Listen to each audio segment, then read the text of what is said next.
అక్క చెల్లెళ్ళకి పెద్దలందరికీ నా హృదయపూర్వక నమస్కారం. వేదిక పైన ఆసీనులైన శ్రీ బోడే ప్రసాద్ గారికి, శాసనసభ్యులు, తెలుగుదేశం పార్టీ తరఫున ఎన్డీఏ కూటమి సభ్యులు, శాసనసభ్యులు, పెనుమలూరు నియోజకవర్గం ప్రాతినిధ్యం వహిస్తున్న శ్రీ బోడే ప్రసాద్ గారికి నా హృదయపూర్వక నమస్కారం.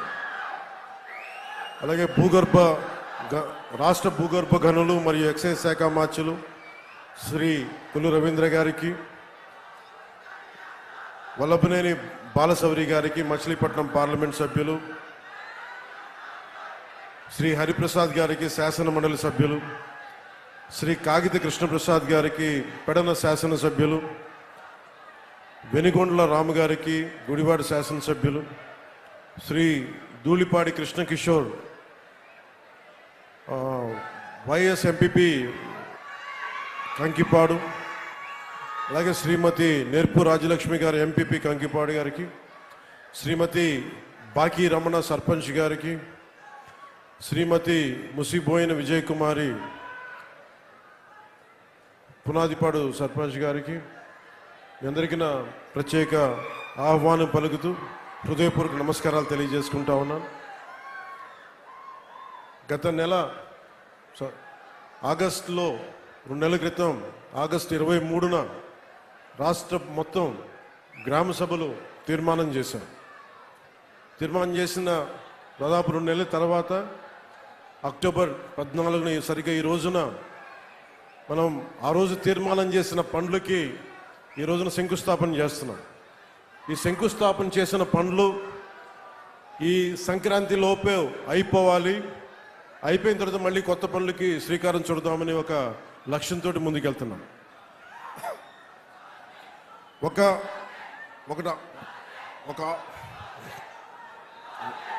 మాట, ఒక పని మొదలు పెట్టడం చాలా తేలిక,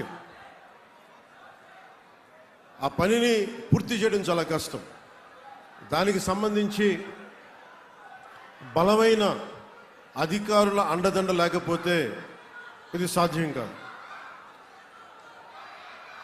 ఆగస్టు 23న ప్రారంభించిన గ్రామ సభలు అక్టోబర్ 14కి దీన్ని శంకుస్థాపన చేసి సంక్రాంతి లోపు అవ్వాలని దృఢ నిశ్చయంతో ముందుకు తీసుకెళ్ళగలిగే మాట అంటున్నానంటే దానికి కీలకమైన వ్యక్తులు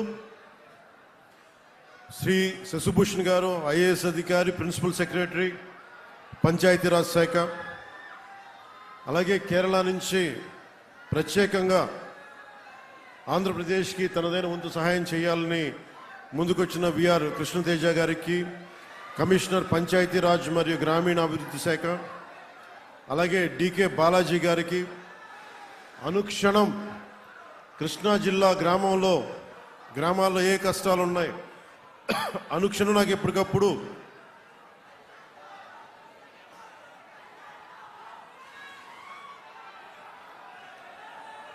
ఆయన సమస్యలు నాకు తీసుకొస్తూ ఉంటారు. అలాంటి మంచి విజ్ఞాన కని ఆయన.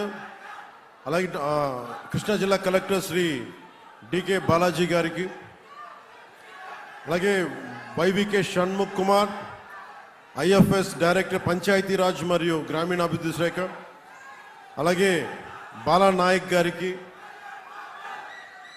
అలాగే శ్రీ విజయ్ కుమార్ గారికి మనస్ఫూర్తిగా నా హృదయపూర్వక నమస్కారం. ఈ అధికారులు వీళ్ళెవరు కనుక పంచాయతీరాజ్ శాఖ కానీ ఈ సంబంధిత 10 శాఖలు కనుక లేకపోతే ఇవి పూర్తి చేయడం చాలా కష్టమైపోద్ది. ఈ రోజున పంచాయతీరాజ్ శాఖ 4,500 కోట్ల రూపాయలతోటి మనకి గ్రామ సభలు తీర్మానం చేసి ముందుకెళ్తున్నామంటే ఇక్కడున్న శాసనసభ్యులతోటి, గౌరవ ఎన్డీఏ శాసనసభ్యులతోటి కలిసికట్టుగా మాకు అండదండగా ఉన్న అధికార యంత్రాంగాన్ని కూడా ప్రత్యేకంగా నా కృతజ్ఞతలు తెలియజేస్తున్నాను. ఇంత బలంగా మేము చేయగలుగుతున్నామంటే 2019 నుంచి 2024 వరకు మా అందరి ఆకాంక్ష ఒకటే.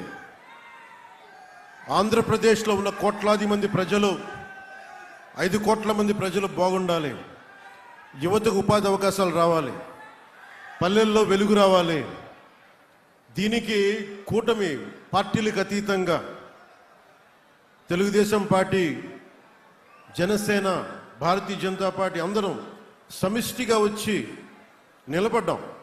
ఆ రోజు మేము గెలుస్తామో లేదో తెలీదు, ఓడిపోవచ్చు కూడా. కానీ ఎందుకు నిలబడ్డామంటే తప్పులు జరుగుతున్నప్పుడు, ప్రజలు కష్టాలు ఉన్నప్పుడు నువ్వేంటో అదే నీ నైజం అని చెప్తారు. అందుకని మేము అన్నిటికీ ఎదుర్కొని దెబ్బలు తిని నిలబడి ఈ రోజున 4,500 కోట్ల రూపాయలు పనులు, నరేగా జాతీయ ఉపాధి హామీ కింద పనులు మొదలుపెట్టామంటే ఇక్కడ వేదిక పైన ఉన్న నాయకుల పోరాట స్ఫూర్తికి మనస్ఫూర్తిగా నా జోహార్, నా కృతజ్ఞతలు, ధన్యవాదాలు తెలియజేసుకుంటాను. రాష్ట్రానికి మొదటి రోజు నుంచి చెప్తా ఉన్నాను, చాలా సంవత్సరాలు 2014 నుంచి చెప్తా ఉన్నాను, చాలా బలమైన నాయకత్వం కావాలి, అది కూడా అనుభవం ఉన్న వ్యక్తులు కావాలి. ప్రతి సభలో కూడా గౌరవ